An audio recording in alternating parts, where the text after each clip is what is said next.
హల్లెలూయా. దేవునికి మహిమ కలుగును గాక. ఆమేన్. ప్రభు అయిన యేసుక్రీస్తు నామంలో మీకు అందరికీ వందనాలు, శుభాలు. దైవ సన్నిధి మనల్ని మన దేవునికి కనపరుచుకునే సమయం. పరిశుద్ధ దినం, ఆరాధనా దినం. దేవుణ్ణి ఆరాధించువారు ఆత్మతో సత్యంతో ఆరాధింపవాలని దేవుని వాక్యం చదివించిన రీతిగా మనల్ని మన దేవునికి కనపరుచుకున్నాం. హల్లెలూయా. ఆరాధన పాటల ద్వారా ప్రారంభించుకుందాం. కలిసి దేవుణ్ణి ఆరాధిద్దాం. హల్లెలూయా.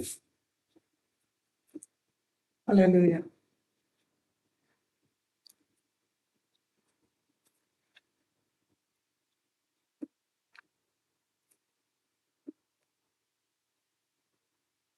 కుతూహల మార్పాటమే నా యేసుని సన్నిధిలో, కుతూహల మార్పాటమే నా యేసుని సన్నిధిలో, ఆనందమానందమే నా ప్రియుని సముఖములో, ఆనందమానందమే నా ప్రియుని సముఖములో, కుతూహల మార్పాటమే నా యేసుని సన్నిధిలో, కుతూహల మార్పాటమే నా యేసుని సన్నిధిలో.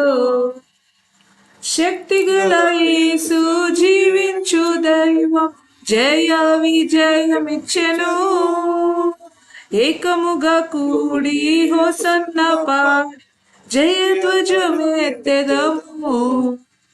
శక్తిగల యేసు జీవించు దైవం జయ విజయమిచ్చెను, ఏకముగా కూడి హోసన్న పాడి జయధ్వజమెత్తెదము.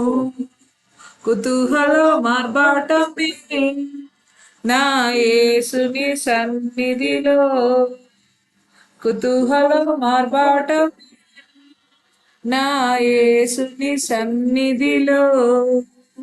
బూరాధ్వనితో దూతలతోను యేసు రానయ్యుండే, రెప్పపాటున మార్పు పొంది మహిమలో ప్రవేశిద్దాం. బూరాధ్వనితో దూతలతోను యేసు రానయ్యుండే, రెప్పపాటున మార్పు పొంది మహిమలో ప్రవేశిద్దాం. కుతూహల మార్పాటమే నా యేసుని సన్నిధిలో, కుతూహల మార్పాటమే నా యేసుని సన్నిధిలో, ఆనందమానందమే నా ప్రియుని సముఖములో, ఆనందమానందమే నా ప్రియుని సముఖములో, కుతూహల మార్పాటమే నా యేసుని సన్నిధిలో.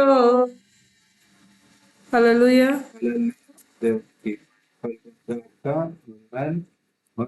పాట ద్వారా స్వరం ఎత్తి దేవుని మహిమ పొందుదాం. హల్లెలూయా. హల్లెలూయా. రాజులు మనకెవ్వరు లేరు, శూరులు మనకెవ్వరు లేరు.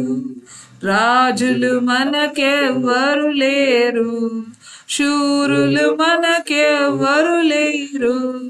సైన్యములకు అధిపతి యెహోవా మన అండ, సైన్యములకు అధిపతి యెహోవా మన అండ. యుద్ధము యెహోవాదే, యుద్ధము యెహోవాదే, యుద్ధము యెహోవాదే, యుద్ధము యెహోవాదే. యెరికో గోడలు ముందున్న, ఎర్ర సముద్రం ఎదురైనా, యెరికో గోడలు ముందున్న, ఎర్ర సముద్రము ఎదురైన అద్భుత దేవుడు భయమేలా మనకింకా అద్భుత దేవుడు భయమేలా మనకింకా యుద్ధము యెహోవాదే యుద్ధము యెహోవాదే యుద్ధము యెహోవాదే యుద్ధము యెహోవాదే. హల్లెలూయా. దేవుని వాక్యము పరిశుద్ధ గ్రంథం తీద్దాం. నూతన నిబంధన గ్రంథం అపోస్తలుడైన పౌలు కొరింథీయులకు రాసిన 2వ పత్రిక 3వ అధ్యాయం 3వ వచనాన్ని చదువుకుందాం. రెవరెండ్ జి పెర్సిస్ విక్టర్ రాష్ట్రం వారు చదివి వినిపిస్తారు. వాక్యం చదువుతుండగా మన ఉచ్చారణ చేద్దాం. దేవుని వాక్యాన్ని గమనిద్దాం. హల్లెలూయా. హల్లెలూయా. నేటి ధ్యానం నిమిత్తం ఏర్పాటు చేయబడిన వాక్య భాగము కొరింథీయులకు రాసిన 2వ పత్రిక 3వ అధ్యాయము 3వ వచనం. The scripture portion for this hour of meditation is from 2 Corinthians 3rd chapter 3rd verse.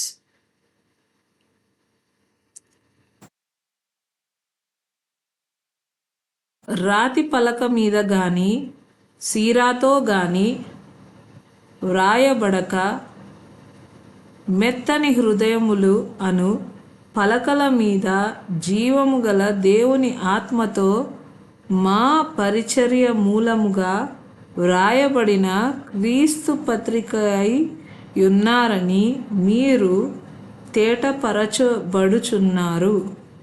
దేవుని పరిశుద్ధ వాక్యము మన వినికిడిలో మనకు ఆశీర్వాదము దీవెనకరంగా ఉండునుగా. ఆమెన్. ఆమేన్. తల్లోంచి కళ్ళు మూసుకుందాం. దైవ సన్నిధి మనల్ని మనం దేవునికి కనపరుచుకుందాం. వాక్యము జీవంగా హృదయంలో ముద్రింపదగా యోగ్యమైనదిగా దేవునికి సమర్పిద్దాం. పల్లవి వచనం పాట పాడుతూ ఉండగా మనల్ని మనం పరీక్షించుకుందాం. దేవుని సన్నిధి దేవుడు మనతో మాట్లాడాలన్న సహాయం చేయండి ప్రభువా. అలా దేవుని సమర్పిద్దాం. దేవుడు చేసిన మేళ్లను బట్టి కూడా దేవునికి కృతజ్ఞతలు తెలియచేద్దాం. హల్లెలూయా.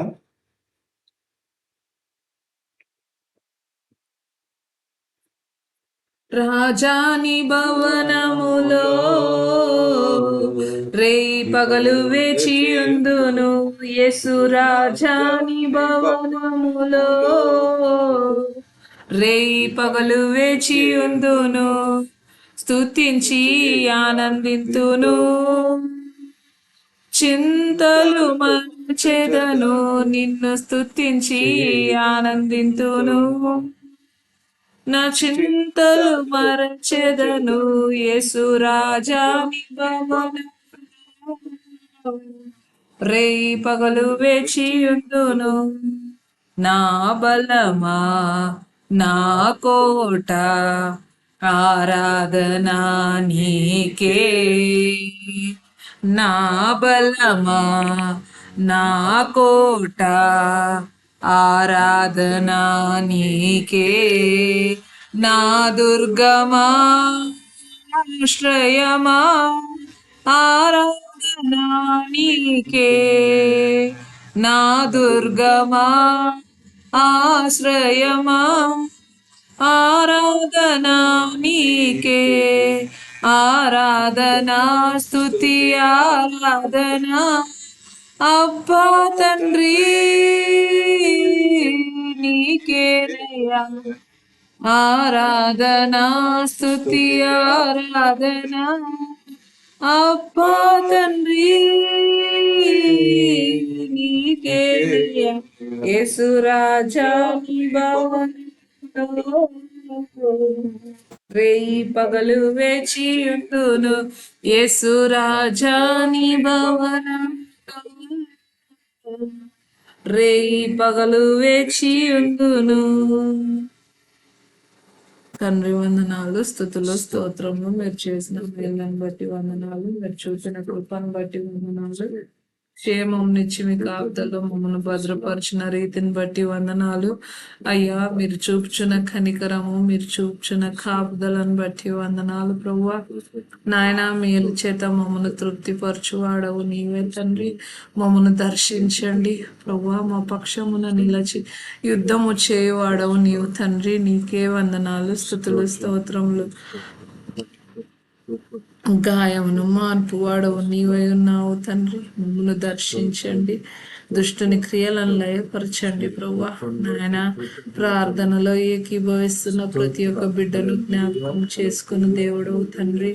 నీకే వందనాలు ప్రభువా. అడుగుడి మీకు ఇయ్యబడును, తట్టుడి తెరవబడును, వెదకుడి మీకు దొరకునన్న నీ మాటను బట్టి అడుగుచున్నాము తండ్రి. నాయన మా జ్ఞానమునకు మించి ఉన్న విషయాలు ప్రభువా, మీ నామమును ఘనపరిచే యోగ్యతలో మమ్మను నిలబెట్టి ప్రభువా తండ్రి, మమ్మను ఆశీర్వదించండి ప్రభువా. నాయన మా పక్షమున యుద్ధము చేయు దేవుడవు తండ్రి వందనాలు. శాంతి సమాధానం చేత నీ ప్రజలను నింపు దేవుడవు వందనాలు ప్రభువా. యవన బిడ్డల కొరకు ప్రార్థిస్తున్నాం నాయన. రక్షణ, మారు మనసు, అనుభూతి వారికి అనుగ్రహించువాడవు నీవే ఉన్నావు తండ్రి. నాయన వారి చదువుల గురించి ప్రార్థిస్తున్నాం తండ్రి. యవన బిడ్డలు నాయన వారి చదువులు తల్లిదండ్రులకు వారిని ఆశీర్వాదకరంగా మార్చు దేవుడవు నీవే ఉన్నావు తండ్రి. వారి రక్షణ, వారి విడుదల ప్రభువా తండ్రి మీరు జ్ఞాపకం చేసుకునే ప్రార్థిస్తున్నాం తండ్రి. నాయన ప్రతి విషయం మీ దయగల హస్తాలకు అప్పగిస్తూ నాయన ఎగ్జామ్స్ రాసి ఎగ్జామ్స్ రిజల్ట్స్ కోసం ఎదురు చూస్తున్న వారిని బట్టి ప్రార్థిస్తున్నాం ప్రభువా. నీ నామం నెరిగి నిన్ను మహిమపరుస్తూ నాయన నీకు మొరపెట్టుచున్న బిడలకు జయం తప్పకుండా నీవు అనుగ్రహించు దేవుడు నాయన. మేలు చేత తృప్తిపరచు దేవుడు తండ్రి. ప్రతి విషయము, ప్రతి ప్రార్థన, విజ్ఞాపన మీరు దయగల హస్తాలకు అప్పగిస్తూ మీ దాసుని నోట మీరు మాట్లాడండి. మీ దాసుని మీ సిలువ చాటును మరుగుపరుచుకొని మీ నోటి బూరగా వాడుకోమని కోరుచు. ప్రతి విషయాన్ని మీ దయగల హస్తాలకు అప్పగిస్తూ యేసు నామంలో ప్రార్థిస్తున్నాం తండ్రి. ఆమెన్. చెప్తాం. దేవునికి మేము కలుగుని కాక ప్రభు పేరట మరొకసారి నీకు అందరికి వందనాలు. దేవుడు చేసిన మేళ్లను బట్టి దేవునికి కృతజ్ఞతలు. పరిశుద్ధ దినం, ఆరాధన దినం, దేవుణ్ణి ఆరాధించడానికి దేవుడిచ్చిన మహాకృప, మహాకనికరం మన ఎడల ఈ దైవ సన్నిధి దేవుణ్ణి సమీపించి దేవుణ్ణి ఆరాధించటం కనుక దేవుని మహాకృపలో దేవుడు మనల్ని ముద్రించాడు. అందును బట్టి కూడా దేవునికి కృతజ్ఞతలు. దేవుని మాటలు ఈ అధ్యాయంలో 3వ వచనంలో విలువైన 2 మాటలను మనం గమనిస్తున్నాం. మొదటి మాట జీవము గల దేవుని ఆత్మతో అన్న మొదటి మాట. రెండవ మాట ఏంటిది అంటే ఇమ్మీడియట్గా అది ఏం చేస్తుంది అన్న ఆ రెండవ మాట ఏంటి అంటే క్రీస్తు పత్రిక అయి ఉన్నారు. ఇక్కడ డైరెక్ట్గా మీరు క్రీస్తు పత్రిక అయి ఉన్నారు అంటున్నారు. మనము బైబిల్స్ చదువుతున్నాం, ఆ నూతన నిబంధనలో పత్రికలు చదువుతున్నాం, సువార్తలను చదువుతున్నాం, దేవుని యొక్క పరిశుద్ధ గ్రంథం పాత నిబంధన చదువుతున్నాం, కొత్త నిబంధన చదువుతున్నాం. కానీ దేవుని ఈ ఆధ్యాత్మిక పరిచర్య అన్నది దేవుని నడిపింపులో మనల్ని, నిన్ను, నన్ను, మనల్ని ఎలా తీర్చిదిద్దుతుంది అంటే, ఏది తీర్చిదిద్దుతుంది అన్నది ఒక మాట తెలియజేయబడ్డది. మొదటి మాట నీవు ఏమై ఉన్నావు లోకానికి అన్నది రెండవ మాట తెలియజేయబడుతుంది. ఇక్కడ మనం గమనించాలి, చాలా మటుకు ప్రారంభంలో మనము రాతి యుగము నుంచి మనం ఏదైనా రెఫరెన్స్ తీసుకుంటే పలాని యుగానికి సంబంధించి ఎన్ని వేల సంవత్సరాలు అన్న ఒక మాట చెప్పటానికి మొదటి ఆధారము అక్కడ రాసిన మాట ఏంటిది అంటే రాతి పలకలు. మనం చాలా మటుకు భారతదేశంలో కూడా చూస్తాం. రాతి మీద శిలా శాసనాలు చెక్కబడి ఉన్నాయి. అలాగానే పరిశుద్ధ గ్రంథం యొక్క ఆ రాత కూడా ఆ మట్టి పెంకుల పైన కూడా రాయబడి ఉండి అవి దొరికి ఉన్నాయి. అంటే రాత అనేది రాయబడి ఉన్నాయి. ఆ కాలంలో రాసున్న ఒక గుహలో, ఆ గుహ లోపల రాతి మీద కూడా రాసింది. కాబట్టి ఆయా ప్రాంతాలను బట్టి ఇప్పుడున్న అధునాతన కాలం ఏంటిది అంటే సిర అంటే ఇంకు, పెన్ ఇంక్ అన్న. ఇంతకుముందు రాయడము ప్రారంభించినప్పుడు బాల్ పెన్స్తో రాయలేదు. ఇంక్ అద్ది సిర అనేది బాటిల్లో తీసుకొని దాంట్లో పెన్ అద్ది రాసేవారు. తర్వాత అది పెన్నులో ఇంకు పోసుకొని రాసేవాళ్ళు. ఇప్పుడు అవి ఏమి కనబడటం లేదు. బాల్ పెన్ను, జెల్ పెన్ను, ఇవి బాల్ పాయింట్ పెన్ను, దాంట్లో కూడా ఫాస్ట్ ఫ్లో ఇన్ని చూస్తున్నాం. ఇదంతా బాగుంది. ఎందుకు చెప్పుకుంటున్నామంటే ఇంత ఫాస్ట్ ఫ్లో రైటింగ్ ఎక్కడ రాయబడాలి, అది ఎక్కడ రాయబడితే అది ఆధ్యాత్మిక పరిచర్య అవుతుంది, అది జీవం కలిగినది అవుతుంది అన్నది చాలా ప్రాముఖ్యం.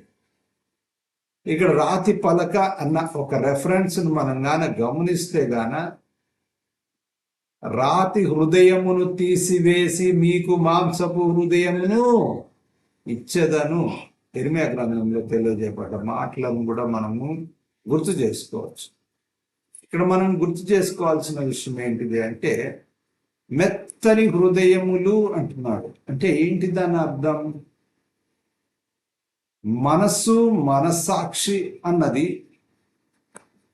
జీవము రాయగలిగిన మనస్తత్వము, అంత సాఫ్ట్నెస్ ఉండాలి నీ హృదయానికి. ఆ హృదయము అన్నది అంత సాఫ్ట్నెస్ లోకి తీసుకొని రావాలి. అంటే దాని మాట ఒక మాట చెప్తే నీకు అర్థం కాదా అంటుంటారు చాలా మంది. అదే దాని రెఫరెన్స్ ఏంటి అంటే మాట ఒకసారి చెప్తేనే అది దాని కార్యక్రమాన్ని అది నెరవేరుస్తుంది. దేవుడితో చెప్పాడు, నా మాటలు దాన్ని నెరవేర్చుగాని తిరిగి నా సన్నిధికి రావు అని దేవుడు తెలియచేశాడు. అదే దేవుని శక్తి వాక్య రూపకంగా మనం వింటున్న, మనము చూస్తున్న, చదువుతున్న, పలుకుతున్న, మాట్లాడుతున్న, రాస్తున్నా కూడా దానికి ఎంత గొప్ప శక్తి ఉంది అంటే జీవము కలిగిన దేవుని ఆత్మతో అన్న మొదటి మాటతో కనెక్ట్ అవుతుంది. అది ఎక్కడ రాయబడుతుంది అంటే కఠిన స్వభావం ఉన్న చోట రాయబడలేకపోతుంది. ఇప్పుడు మనం చాలా మటుకు చూస్తూ ఉంటాం. ఏంటి, కొన్ని స్లేట్స్ నువ్వు ఎంత స్లేట్ పెన్సిల్తో రాసినా కూడా అందులో సరిగా పడదు. ఇది బ్లాక్నెస్ లేదు, దీనికి ప్రాపర్ కోటింగ్ లేదు అని. ఎందుకు? దాన్ని గ్రిప్పును అది తీసుకోవటంలా, అంటే రాయబడటానికి అది పనికి రాకుండా ఉండటం. కాబట్టి ఏం చేస్తాము? పలకను మారుస్తాం, అంటే ఆ స్లేట్ను మారుస్తాం. ఒక్కోసారి స్లేట్ పెన్సిల్ను కూడా మారుస్తాం. ఎందుకు? ఆ స్లేట్ పెన్సిల్ అది కఠినత్వం ఉంటుంది, అది రాయబడే స్మూత్నెస్ ఉండదు. కానీ ఇక్కడ మనం గమనించాల్సిన రెండు వైపులా ఉన్న మాట ఏంటి అంటే స్లేట్ కానీ స్లేట్ పెన్సిల్ కానీ జీవము గల దేవుని ఆత్మ అంటున్నాడు. అంటే ఎంత సాఫ్ట్నెస్ అనేది ఈ 3వ వచనంలో, కొరింథీయులకు రాసిన 2వ పత్రిక 3వ అధ్యాయం 3వ వచనంలోని మాట, మెత్తని హృదయములు అను పలక మీద అంటున్నాడు. దేవుని జీవము కలిగిన ఆత్మ అంతకంటే ఎక్కువ సాఫ్ట్నెస్ కలిగినది, ఓర్పు కలిగినది, సహనం కలిగినది. తన బాహువును చాచిన బాహువు అని పాత నిబంధనలో రాయబడ్డది. చాచిన చేతులు అన్నది రాయబడి. నూతన నిబంధనలో కూడా దేవుడు గాయపడ్డ తన హస్తములను చూపినప్పుడు జనులు ఆ క్రీస్తును, పునరుత్థానుడైన క్రీస్తును చూచినప్పుడు భయపడ్డారు. ఎందుకు అంటే ఆ అనుభవము, మొదటి అనుభవము ఇలా కూడా జరుగుతుందా అన్న అనుభవం లేకపోవటం. కానీ దాని సాదృశ్యం ఏంటి అంటే మన కొరకు అది సాదృశ్యమై ఉంది. మన కొరకు అది సాదృశ్యమైంది. మన కొరకు ఎలా సాదృశ్యమైంది అంటే పరలోకము, పునరుత్థానము అలాగానే ఉంటుంది. దానికి కావలసిన రాసే స్లేట్ పెన్సిల్ జీవం కలిగిన దేవుని ఆత్మ, అది లోకంలో ప్రభువైన యేసుక్రీస్తు ద్వారా అది మనకు అనుగ్రహింపబడ్డది, విడుదలైపోయింది. అది రిసీవ్ చేసుకుంటుందా లేదా అన్న దాంట్లో ఆ రెండు స్వభావాలు ఏంటిది అంటే పలకతో, అంటే ఆ స్లేట్ పెన్సిల్, స్లేట్ ఇక్కడ మనం వాటి మీదకి వివరణ కొరకు తీసుకున్నాం, కానీ ఇక్కడ నువ్వు తీసుకోవాల్సిన ఆ మెయిన్ సోర్స్ ఏంటి అంటే నీ హృదయము, మనస్సు ఏంటిది, అది రాతి స్వభావం కలిగి ఉందా, మెత్తని అంటే సాఫ్ట్నెస్ కలిగి ఉందా, అంటే అమికబులా, నాట్ అమికబులా, చాలా ప్రాముఖ్యమైనది. అది యాక్సెప్టెడ్ అంటే యాక్సెప్షన్ చేస్తుందా లే, అది యాక్సెప్షన్ చేయకపోతే చాలా ప్రమాదం. అన్నీ చేస్తుంది లోకంలోటివి. ఏ కొత్త ఇన్వెన్షన్ వచ్చినా, ఏ కొత్త ప్రోడక్ట్ వచ్చినా, ఏ కొత్త ట్రెండ్ వచ్చినా, ఏ కొత్త వచ్చినా ఇమ్మీడియట్గా దానికి అమికబుల్గా ఉంటుంది. కానీ దేవుని ప్రస్తావన, ఆధ్యాత్మిక జీవం కలిగిన దేవుని ఆత్మ పనిచేసేటప్పుడు నీకు అనేకమైన డౌట్లు వస్తాయి, అనేకమైన ప్రశ్నలు ఏర్పడతాయి, అనేకమైన నువ్వు దానికి అబ్జెక్షన్స్ ఏర్పాటు చేస్తావు. కానీ ఏదైనా ట్రెండ్ వచ్చినప్పుడు ఎప్పుడైనా అబ్జెక్షన్ చేసావా? ఎప్పుడైనా దాన్ని ఆలోచించి దాని కొరకు మంచి చెడ్డలు ఆలోచించావా? దానివల్ల ఉపయోగమా లేదా నష్టమా ఎప్పుడన్నా ఆలోచించామా? ఏమి ఆలోచించా. ప్రియమైన దైవజనం, ఈ దినం దేవుడు ఏమంటున్నాడంటే రెండో మాట చాలా ప్రాముఖ్యమైనది. ఏంటిది అంటే క్రీస్తు పత్రిక అయి ఉన్నారు. రాసేదేమో పరమదేవుడు, యెహోవా, ఉన్నతమైన దేవుని ఆత్మ. దేవుని ఆత్మ ఎవరి ద్వారా? శరీరధారి అయిన ప్రభువైన యేసు క్రీస్తు ద్వారా. ఇక్కడ స్లేట్ పెన్సిల్కు సోర్స్ ఏంటి అంటే మన కొరకు శరీరము, రక్తమును లోకంలో చిందించిన ఆ స్లేట్ పెన్సిల్, దాన్ని దాన్ని హోల్డ్ చేసేది జీవం కలిగిన దేవుని ఆత్మ. అది ఎక్కడ అది స్టార్టింగ్ పాయింట్ అంటే మెత్తని హృదయము అనే పలక, అంటే రాయబడేదాన్ని స్లేట్ అంటున్నాం మనం. అది రాత అక్షరాలకు పనికి రాకపోతే అది స్లేట్ మనము కన్సిడరబుల్ కాదు, అని దాన్ని కన్సిడర్ చేయం, రిజెక్ట్ చేస్తాం స్లేట్. ఇక్కడ మనం గమనించాలి దేవుడు. అందుకు అక్కడ చివరిగా ఆ వచనంలో ఒక మాట ఏమంటున్నాడంటే తేటపరచబడుచున్నారు అంటున్నారు. ఇంకా దీన్ని బాగా అర్థం చేసుకోవడానికి మనము 2వ వచనంలోనికి వెళ్తే గాన అక్కడ రాస్తున్నాడు, మా హృదయముల మీద వ్రాయబడి ఉండి అంటున్నాడు. అంటే ఆల్ ఆఫ్ ద సడన్ గా వచ్చి నీ హృదయంలో నేను రాస్తున్నా, నువ్వు యాక్సెప్ట్ చేయాలి అనే ఫోర్స్ ఏం లేదు ఇక్కడ. ఆల్రెడీ అలాంటి సోర్సెస్ ఉన్నాయి. అందుకనే అపోస్తలు అన్నారు, దేవుని శిష్యులు అన్నారు, ఆదిమ సంఘము అన్నారు, రాయబడ్డ పలకలు అవి. అంటే ఆల్రెడీ ఆ మెత్తని హృదయాలు అనే పలకం మీద దేవుడు రాశాడు. అందుకనే ఆ 2వ వచనంలోని ఆ మాట, మొదటి మాట ఏం తెలియజేస్తుందంటే మా హృదయముల మీద వ్రాయబడి ఉండి అంటున్నాడు. దాని కనెక్షన్ ఇంకొక మాట, ఇందులో 3 మాటలు ఉన్నాయి. 2వ మాట ఏంటిది అంటే మనుషులందరూ తెలుసుకొనొచ్చు. మనుషులందరూ తెలుసుకోవటానికి మొదట వాళ్ళ హృదయాల్లో రాశారు. డైరెక్ట్గా నీ హృదయంలోనే రాస్తే అరే ఇది కొత్తగా వింతగా ఉంటుంది, నువ్వు ఇంకా విచిత్రంగా ఉంటావు. ఎందుకు తెలుసా? నీ చుట్టూ ఏదైనా వస్తే ముందు చుట్టూ చూస్తాం, వాళ్ళ దగ్గర ఉందా, వీళ్ళ దగ్గర ఉందా, వాళ్ళు ఫాలో అవుతున్నారా, వీళ్ళు ఫాలో అవుతున్నారా, ఇంకెవరు ఫాలో అవుతున్నారా అని మనం చెక్ చేస్తాం. ఎందుకంటే వాళ్ళు ఫాలో కాకపోతే అరే ఇది మనకు వద్దు అనుకుంటారు. అది మనకు పనికొచ్చేదైనా కూడా ఎదుటోడు వాడుతుండి వాడు కరెక్ట్గా ఇది బాగుంది అంటే కానీ మనకు నమ్మకము కుదరని జీవితం.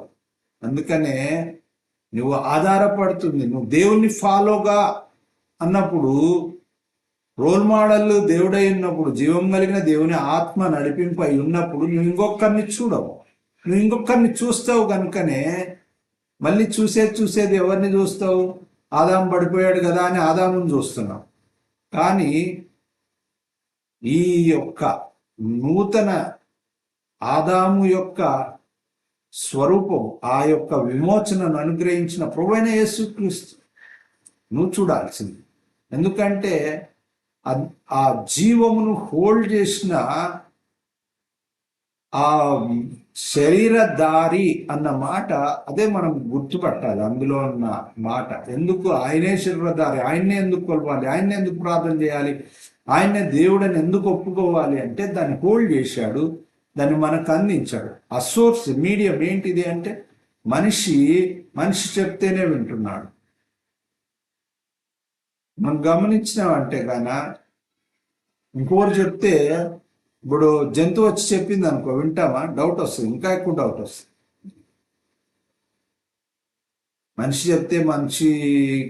మనిషి చెప్తేనే ఎన్ని డౌట్లు ఉన్నాయంటే ఇది నిజమా కాదా అని మళ్ళా క్రాస్ చెక్ చేస్తామా. కానీ దైవ స్వరూపము ఆత్మ నడిపింపు దేవుడు మన కొరకు ముందుగా ఆ పంపి ఉన్న ఆ పత్రిక వాళ్ళల్లో రాయబడి ఉంది, అపోస్తులలో రాయబడి ఉంది, ఆదిమ సంఘంలో రాయబడి ఉంది. వాళ్ళు నెరవేర్చారు. ఇది ఇంపాసిబుల్ అని అనటానికి వీలు లేదు. ఇక్కడ దేవుడు తెలియచేసిన మాట మనం గ్రహించాల్సిన విషయం ఏంటి అంటే, జ్ఞానంతో ఆలోచించాల్సిన విషయం ఏంటంటే, ఇంపాసిబుల్ అన్నది లేదు అక్కడ అని. ప్రభువైన యేసుక్రీస్తు ఇంపాసిబుల్ అనేది ఏదైనా ఉంది అంటే ఆయన నెరవేర్చాడు. ఎందుకు? శరీరధారి అయి దాన్ని నెరవేర్చాడు. చెరగా పట్టుకొని వెళ్ళటానికి వచ్చాడు. అది మనకు అవసరం లేదని జీవమునిచ్చి వెళ్ళాడు ప్రభువైన యేసుక్రీస్తు. కనుక అక్కడ రాసిన ఆ మాటలు గాను మనం గాన గమనిస్తే, ఆ 2వ వచనంలోని 2వ మాట ఏంటి అంటే, మనుషులందరూ తెలుసుకొనొచ్చు. అందులో 3వ మాట ఏంటి అంటే, చదువుకొనుచున్నా అంటున్నాడు. చదువుకొనుచున్నా అంటే తెలుసుకోవాలి. నువ్వు తెలుసుకున్నది, నువ్వు జీవము చేత ముద్రింపబడిన ఆత్మ అనే పత్రికగా నువ్వు తీర్చిదిద్దబడ్డాక అది ఇంకొకరు చదువుకునే జీవ గ్రంథంగా నీవు ఆ క్రీస్తు పత్రిక అన్న మాట, చివరి మాట 2వ వచనంలోని, మా పత్రిక మీరే కారా. 3వ వచనంలో కూడా అదే మాట, క్రీస్తు పత్రిక అయి ఉన్నారు. మీరు ఎవరి పత్రికలు అంటే, లోకంలో మనల్ని విమోచించిన ప్రభువైన యేసుక్రీస్తు వారి యొక్క పత్రిక. ఆయన జీవమును లోకంలోనికి డైరెక్ట్గా సరాసరి మన హృదయంలోనికి, మనసులలోనికి అందించాడు. నువ్వు దాన్ని రాయటానికి ఒప్పుకుంటే నువ్వు జీవ గ్రంథంగా మలచబడుతూ ఉన్నావు. రాయటానికి ఒప్పుకోలేకపోతే నువ్వు దానికి నువ్వే ఆలోచించుకోవాలి. ఇక అది ఇంకొకరు నోట్తో మాటతో చెప్పే అవసరం లేదు. అది దేవుడు ఏం చెప్పాడు అంటే, జీవం కలిగిన దేవుడు జీవ గ్రంథంలో వారి పేర్లు రాయబడును అన్నమాట కూడా సోర్స్ ఇక్కడ నుంచి మనము కనెక్ట్ చేసుకోవచ్చు. కాబట్టి ప్రియమైన దైవజనమా, మా పత్రిక మీరే కారా అన్నారు అంటే, మన కొరకు ముందు వాళ్ళు నెరవేర్చారు. ఆ పత్రికలుగా వాళ్ళను మనము చూస్తూ ఉన్నాము, వారు రాసినటివే మనం చదువుతున్నాము, వాటిలో విశ్వాసాన్ని, ఆత్మను, ఉజ్జీవాన్ని పొందుకుంటున్నాము. దేవుని సజీవత్వాన్ని మన ద్వారా రాబో తరానికి అందిస్తూ ఉన్నాము. దేవుని కుమారులను కుమార్తెలుగా తరతరములు తీర్చిదిద్దే యెహోవా ఉన్నతమైన దేవుని సంకల్పము నిరంతరము నెరవేర్చబడును అన్న మాట కూడా అదే. మనుషుల ఆలోచనలుగా దేవుని చిత్తం నెరవేర్చబడుతుంది అన్న మాట కూడా అదే. కనుక ప్రియమైన దైవజనమా, మా పత్రిక మీరే కారా అంటున్నాడు పౌలు వాక్కు. ఈ 3వ వచనంలో, అది 2వ వచనంలో అన్నమాట. 3వ వచనంలో ఏమంటున్నాడు? క్రీస్తు పత్రిక అయి ఉన్నారు మీరు అంటున్నాడు. డైరెక్ట్ గా ఇంకా కన్ఫర్మ్ చేశాడు. కనుక ప్రియమైన దైవజనమా, అందుకనే 8వ వచనంలో ఒక మాట, ఈ మాటను చూసుకొని వాక్యాన్ని ముగించుకుందాం. దైవ సన్నిధి మన హృదయాల్లో జీవ పత్రికగా, మనం ఎవరు అంటే జీవం కలిగిన పత్రికలుగా మలచబడాలి అంటున్నాం. పరిశుద్ధ గ్రంథము సంకలో పెట్టుకొని చేతిలో పెట్టుకొని చదువుతూ ఉండి జీవితాన్ని ముగించే జీవితం కాదు. నీవు జీవ గ్రంథంగా ఇంకొకరికి ఉపయోగపడటానికి దేవుడి దినం నిన్ను పిలుస్తూ ఉన్నాడు. జీవ గ్రంథంగా నీవు, ఆ జీవ గ్రంథము అన్నది ఎంత ఉన్నతమైంది, అంత ఉన్నతమైన దానికి ఇంకా ఔన్నత్యాన్ని కలగచేయాలని నిన్ను ఒక పత్రికగా తీర్చిదిద్దాడని పౌలు భక్తుడు గుర్తు చేస్తున్నాడు. దేవుడు ఈ దినము పౌలు భక్తుడి ద్వారా గుర్తు చేస్తున్న మాట. అందుకనే ఆ 8వ వచనం ఏంటిదంటే, ఇట్లుండగా ఆత్మ సంబంధమైన పరిచర్య ఎంత మహిమ గలదయ్యుండును. అంటే ఈ పరిచర్య ఏంటిది అంటే ఆత్మ సంబంధమైనది, జీవము కలిగినది, క్రీస్తు పత్రికగా మలచబడేది, మనం ఆయన పత్రికలుగా లోకంలో చదవబడేదిగా. ఇక్కడ ఆ 2వ వచనంలోని 3 మాటలు చాలా జాగ్రత్తగా తెలుసుకోవాలి మనం. అవి మనుషులు తెలుసుకునేటివిగా ఉండాలి, అవి చదవబడేటివిగా మలచబడాలి. నీ జీవితం ఏంటిది అంటే అది క్రీస్తు పత్రిక అని తెలియబడాలి, మొదటి మాట. 2వ మాట ఏంటి అంటే అది క్రీస్తు పత్రికగా చదవబడే జీవితం నువ్వు తీర్చిదిద్దబడాలి. ఇక్కడ బుక్కుల గురించి, పేపర్ల గురించి, సిరా గురించి, స్లేట్ల గురించి, స్లేట్ల పెన్సిళ్ళ గురించి కాదు. దేవుని హృదయము, నీ హృదయము దేవుని ఆలయమై ఉన్నది.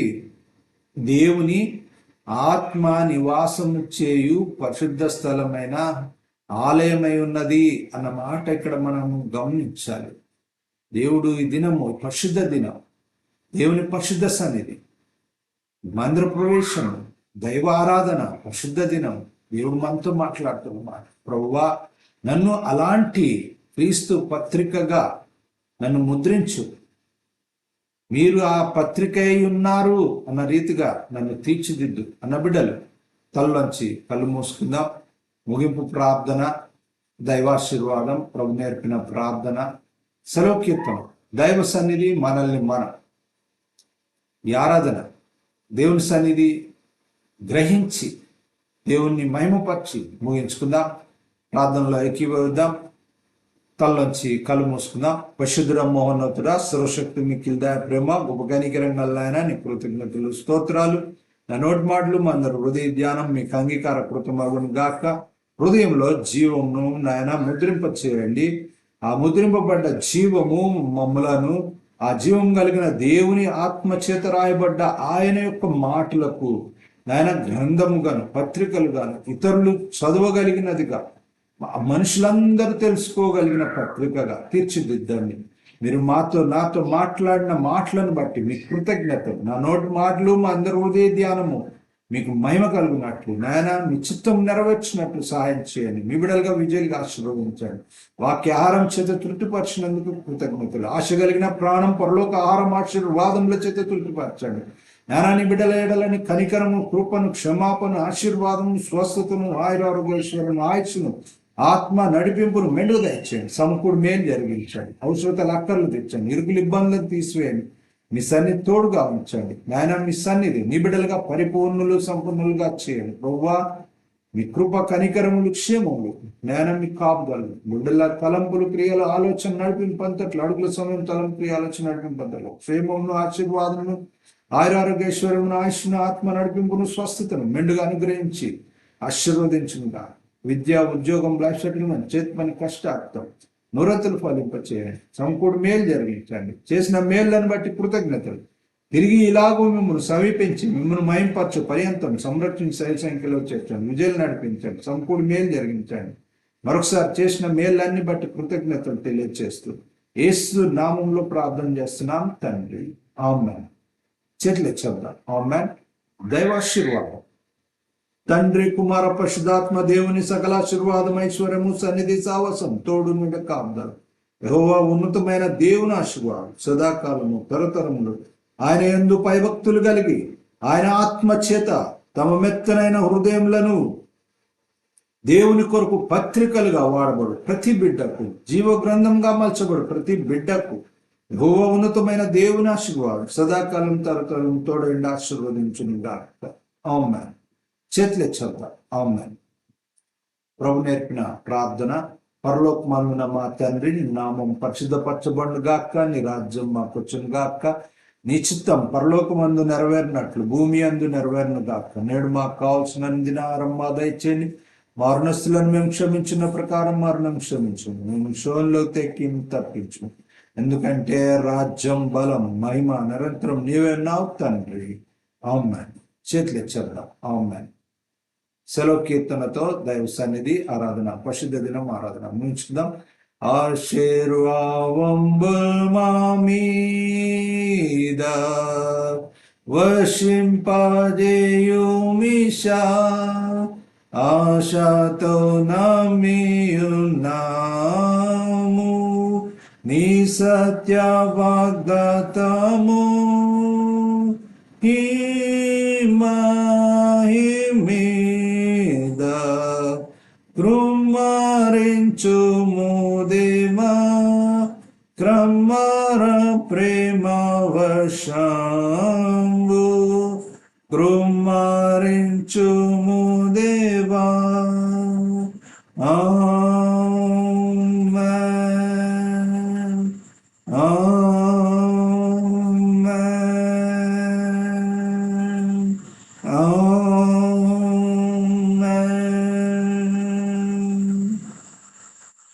హల్లెలూయా. దేవునికి మహిమ కలుగును గాక. ఆమేన్. ప్రభువైన యేసుక్రీస్తు నామములో మీకు అందరికీ వందనాలు, శుభాలు. వంశధాయ లైవ్ పక్షంగాను రెవరెండ్ డాక్టర్ విక్టర్ పాల్ సేవా పక్షంగాను మీకు అందరికీ వందనాలు, శుభాలు. తిరిగి ఇలాగూ దేవుని సమీపించి మహిమపరచు పర్యంతం దైవ సన్నిధి ఏళ్ళు గాక, సంరక్షించి సేవ సంఖ్యలో చేర్చి విజయాలుగా ఆశీర్వదించును గాక. Amen. Praise the lord. God bless you all. Amen.